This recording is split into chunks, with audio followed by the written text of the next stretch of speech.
প্রবাসীরা চিন্তা করে এইরকম একটা ফ্ল্যাট বাড়ি করে তারপর পায়ের উপর পা তুলে বসে বসে খাবো, এটা কিন্তু আপনাদের ভুল ধারণা। বিসমিল্লাহির রহমানির রহিম। আজকে প্রবাসী ভাইদের জন্য খুবই ইম্পর্ট্যান্ট একটা বিষয় শেয়ার করব, সেটা হচ্ছে বিজনেস, তাও আবার ফ্ল্যাট বাসা নিয়ে। আমাদের অনেক প্রবাসী ভাইয়েরা প্রবাসে থাকাকালীন চিন্তা করে দেশে গিয়ে একটা ফ্ল্যাট বাড়ি করব, তারপর পায়ের উপর পা তুলে বসে বসে খাবো। সবাই কিন্তু এমনটাই মনে করে, পূর্বে কিন্তু আমরাই মনে করছিলাম।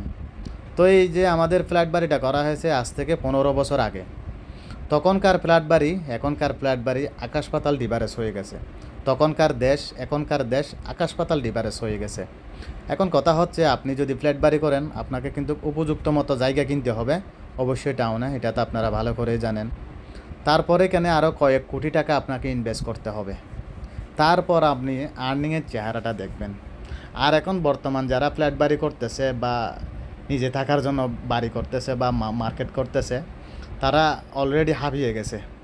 তো আপনারা তো জানেন আমার আরেকটা মার্কেট হচ্ছে, যার কারণে এটা আমি ক্লিয়ারলিভাবে বুঝতে পারি যে একটা ফ্ল্যাট বাসাতে মানে কত টাকা খরচ হয়, যে তারপর এখান থেকে কত টাকা আর্নিং হবে।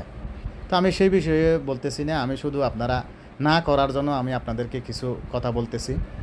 আবার কেউ যদি করেও থাকেন তো এইরকম ঝাঁকানাকা ডিজাইন এগুলো করবেন না।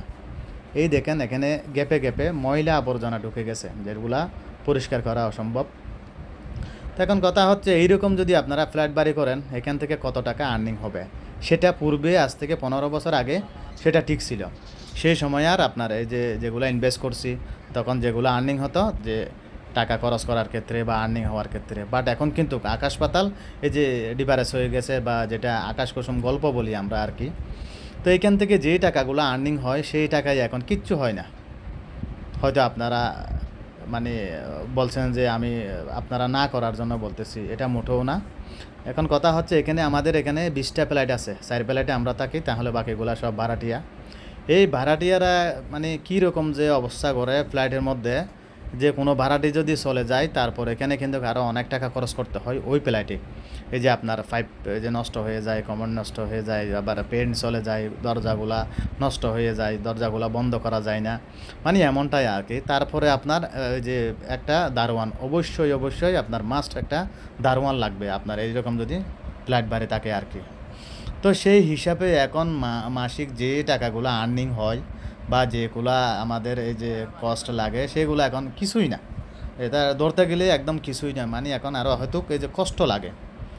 তো আপনারা যারা ফ্ল্যাট বাড়ি করবেন অবশ্যই অবশ্যই আপনারা মাথায় রাখবেন যে কত টাকা ইনভেস্ট করতেছেন বা এখান থেকে কত টাকা আসবে। সেই হিসাবে আপনারা যদি জায়গা জমিন কিনতে পারেন, তাও যদি না পারেন তাহলে কিছু স্বর্ণ এইরকম কিনে আপনারা যে স্বর্ণের বিস্কিট আছে আমাদের প্রবাসে, সেগুলো আপনারা জমা করতে পারেন। এই যে দেখেন আপনারা কিছুদিন আগে পেইন্ট করা হয়েছিল, এখন কিন্তু আবার পুরাতন হয়ে গেছে, আবার নতুন করে পেইন্ট করতে হবে। অনেক টাকা কিন্তু কস্ট লাগে পেইন্টের কারণে। তো বিশেষ করে আমাদের দেশে পেইন্টটা কিন্তু অনেক কস্ট। এই যে যেগুলা এই যে পেইন্ট মিস্ত্রি আছে তারাও কিন্তু একটা বড় মোটা অঙ্কের টাকা দাবি করে। তো এখন কথা হচ্ছে, এই যে এত বড় একটা বাড়ি করে ফ্ল্যাট করে যদি এই যে আমরা যে টাকাগুলো আমাদের মাসিক খরচ হয়, এই টাকা যদি এই ফ্ল্যাট থেকে যদি না আসে তাহলে কেমনটাই লাগে আপনারা একটু চিন্তা করে দেখেন। বাট আমি এটা বলতেছি না যে কত টাকা আছে এখান থেকে আর্নিং হয় বা কত টাকা আমাদের এই যে কষ্ট লাগে, এটা আমি বলতেছি না। বাট আমি এতটুকু বলি আপনাদেরকে, মানে এই এই যে ফ্ল্যাট বাসাটা এখন কিছুই না। এটা ধরতে গেলে এখন এই যে তুলনামূলকভাবে যে এখন কস্ট আমাদের যে একটা এই যে খরচ আছে এখন, এটা নিয়ে এই যে এখান থেকে যেগুলো আর্নিং হয় এগুলা কিছুই না। বা সেটা হচ্ছে একটা সৌন্দর্য, যে নিজের স্বাধীনতা, নিজে ঘুমাচ্ছি, নিজে মানে ছাদ ব্যবহার করতেছি, ঘুরতেছি। আর ইভেন আমাদের ছাদে কিন্তু একটা বাগান আছে, এটা খুবই একটা সুন্দর একটা। যাই হোক, তো আজকে এই পর্যন্ত। সবাই ভালো থাকেন, সুস্থ থাকেন। আসসালামু আলাইকুম।